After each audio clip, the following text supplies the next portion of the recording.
पालघरमध्ये जमिनीच्या कागदपत्राची फेरफार केल्याचा प्रकार समोर आलाय। दलालाने जमीन परस्पर विकल्याचं उघड झालंय। जमीन विकल्यामुळे 81 वर्षीय महिलेची इच्छा मरणाची मागणी आता पाहायला मिळते। संबंधित महिलेची वाढवणजवळ जमीन होती, वारसांची खोटी कागदपत्र बनवून जमीन विकल्याचा या महिलेचा आरोप आहे।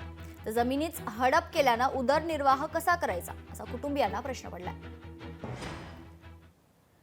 आमचे बाबाही शेती विकून खाली आम्ही उघड्यावर पडले आणि काही कारवाई करा। आमची वडिलाची जागा आजोबाची, माझी एक म्हातारी आई आहे।